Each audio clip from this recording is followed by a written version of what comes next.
میں ڈاکٹر ظہور حسین فاروقی ایک نئی ویڈیو کے ساتھ آپ کی خدمت میں حاضر ہوں۔ ناظرین، آپ جانتے ہیں کہ یہ چینل بنیادی طور پر تعلیم، تدریس اور تحقیق کے حوالے سے بنیادی معلومات آپ تک پہنچاتا ہے۔ جو دوست احباب اس چینل کے حوالے سے تجاویز مجھے دیتے رہتے ہیں، ان میں کچھ ایسے بھی ہیں جن سے میرا بہت گہرا تعلق ہے اور وہ میرے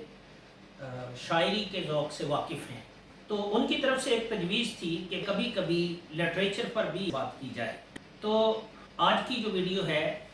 وہ میرے انہی دوستوں کے تقاضے پر ریکارڈ کی جا رہی ہے، اور اس میں میں کچھ منتخب جو شاعری ہے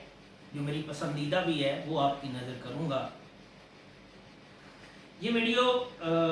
تعلیم، تدریس اور تحقیق کے موضوع سے کچھ زیادہ مختلف بھی نہیں ہے، اس لیے کہ شاعری اور سائنس دونوں کی جو بنیاد ہے وہ دراصل مشاہدات ہیں۔ سائنس ان مشاہدات کو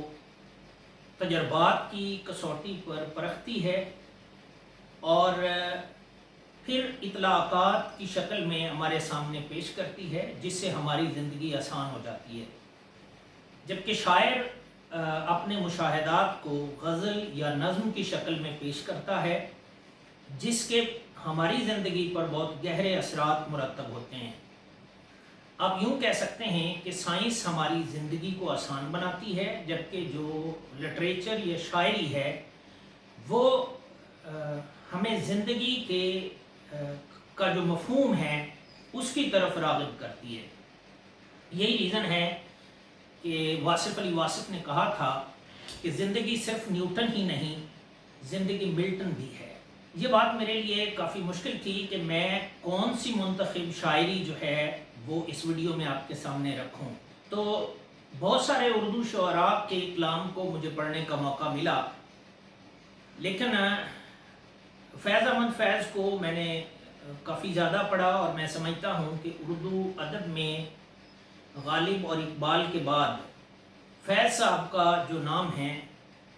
وہ سب سے بڑا نام ہے۔ فیض صاحب کے حوالے سے ایک عرصہ ہوا میں نے ایک مضمون میں لکھا تھا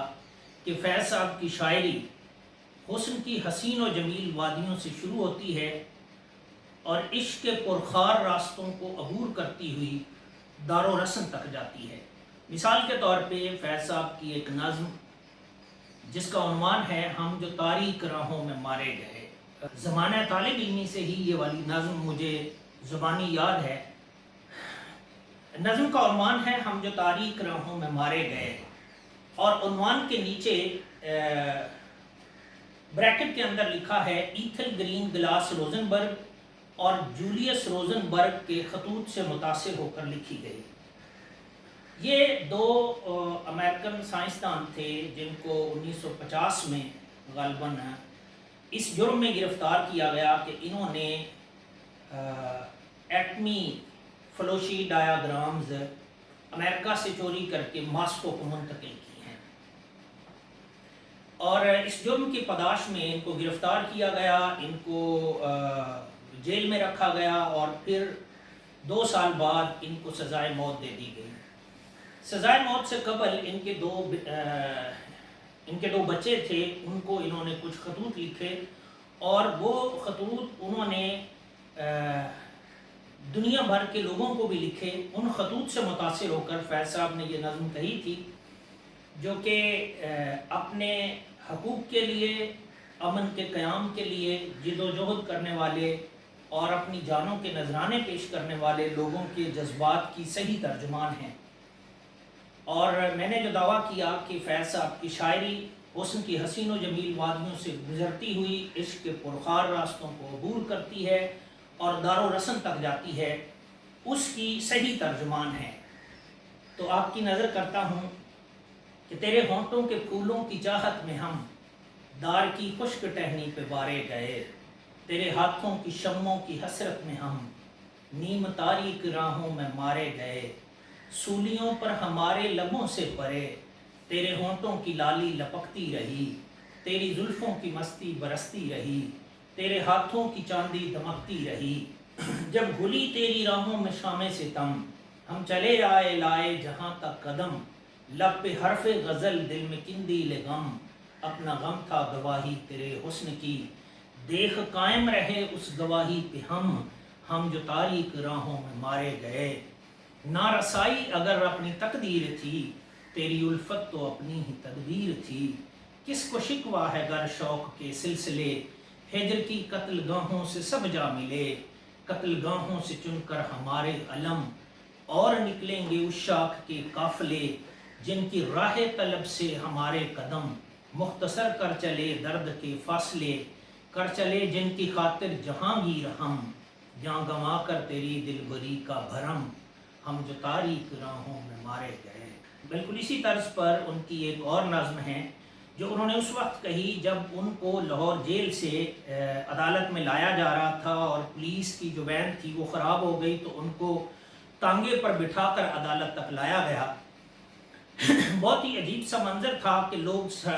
سڑکوں پر کھڑے تھے اور فیض صاحب کو ہتھ کڑی میں تانگے پر بٹھا کر لے جایا جا رہا تھا عدالت کی طرف۔ تو تب اسی روز انہوں نے ایک نظم کہی جس کو نیرہ نور نے گایا اور بہت اچھا گایا۔ نظم میں آپ کی نظر کرتا ہوں کہ چشم نم جان شریدہ کافی نہیں، تہمت عشق پوشیدہ کافی نہیں، آج بازار میں پا بجولاں چلو، دست افشاں چلو مست رقصاں چلو، خاک برسر چلو خوں بداماں چلو، راہ تپتا ہے سب شہر جانا چلو، حاکم شہر بھی مجمع عام بھی، تیر الزام بھی سنگ دشنام بھی، صبح ناشاد بھی روز ناکام بھی، ان کا دم ساز اپنے سوا کون ہے،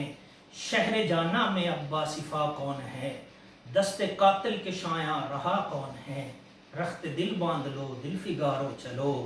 پھر ہم ہی قتل ہو آئیں یارو چلو۔ فیض صاحب کی بہت ساری غزلیں بھی میرے اس دعوے کی ترجمان ہیں۔ مثلا لمبی بہر کی ایک غزل جس کو عابدہ پروین نے گایا اور خوب گایا کہ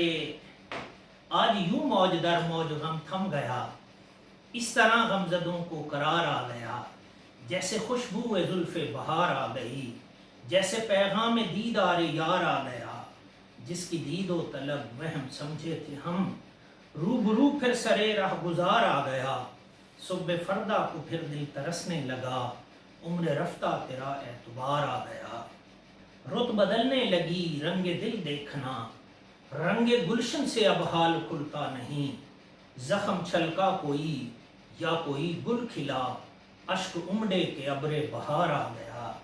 خون عشاق سے جام بھرنے لگے، دل سلگنے لگے داغ جلنے لگے، محفل درد پھر رنگ پر آ گئی، پھر شب آرزو پر نکھار آ گیا، سرفروشی کے انداز بدلے گئے، دعوت قتل پر مقتل شہر میں، ڈال کر کوئی گردن میں توق آ گیا، لاد کر کوئی کاندھے پہ دار آ گیا۔ اور مقطع ہے فیض کیا جانیے یار کی ساس پر، منتظر ہیں کہ لائے گا کوئی خبر، مہکشوں پر ہوا محتسب مہرباں، دل فگاروں پہ قاتل کو پیار آ گیا۔ اپنا خیال رکھیے گا اور خوش رہیے گا۔